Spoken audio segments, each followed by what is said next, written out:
project, we are going to discuss with you the symbol of the recurring loss of innocence in J.D. Salinger's Catcher in the Rye. The first example of the recurring theme of the loss of innocence starts in chapter 5 when Holden is talking about Allie's death. He says, "I slept in the garage the night he died and I broke all the goddamn windows with my fist, just for the hell of it." Allie's death is a major bump in the road leading up to Holden's final fall. One of the things Holden cared for the most in the world has been taken away from him. Allie's death leaves a permanent gap in Holden's mental state, keeping in mind that Allie was one of the few people who Holden actually liked. He was not a phony. Allie was also young and full of life, and Holden didn't want him to lose his youthfulness and innocence. Holden now has to accept the fact that deaths do happen, and he hates the fact that it happens to people who don't deserve it. Holden is almost jealous of Allie for dying at a young age and not having to grow up. It's basically like how Salinger was depressed, how he sort of wished that he died in the war and that he'd rather be dead than continue living with pain. And Holden also says that killed me a lot when referring to things throughout the story. Another example of the recurring theme of loss of innocence is when in chapter 6 Holden refers to Jane. He said she wouldn't move any of her kings. What she'd do when she get a king, she wouldn't move it. She'd just leave it in the background. She'd get them all lined up in the background. Then she'd never use them. She just liked the way they looked when they were all in the background. The lined up kings in the background that she wouldn't move signifies her defense and how she always has her guard up. We later find out that Jane is so defensive because she was sexually assaulted by her stepdad. Holden sees that most of her innocence has been lost, and he wants to protect whatever innocence she has left.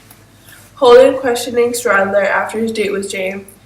He knows Stradler always gets what he wants with girls and is afraid that he did something to further destroy her innocence. Jane is one of the few reasons why he wants to live, and he feels that he must protect whatever innocence she has left.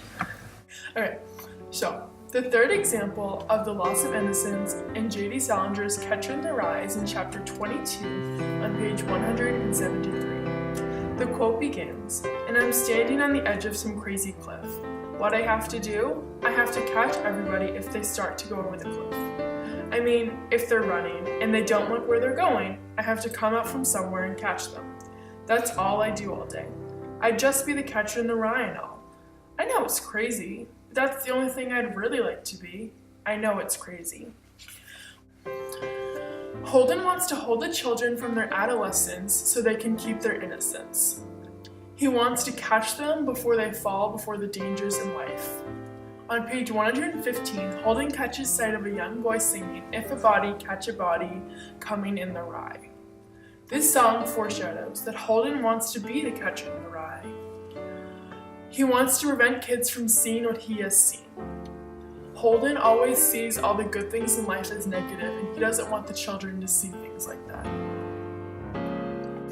The last example of the recurring theme of the loss of innocence is in chapter 24. What he was doing was, he was sitting on the floor, right next to the couch, in the dark and all, and he was sort of patting me on the goddamn head. That kind of stuff happened to me about 20 times since I was a kid. I can't stand it. Holden's past experiences of having been sexually offended, creating a loss of innocence, make it impossible for him to see anything like this as good, caring thing, but rather a perverted action. Also, when Holden wakes up and finds Mr. Antolini there, he is so scared from his past, he doesn't even give him a chance to explain. He just pushes him away and runs away. Thank you for watching our video. We hope you enjoyed it.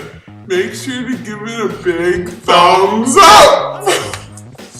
And also remember to subscribe to Mrs. Johnston's YouTube channel. Wait, I laughed.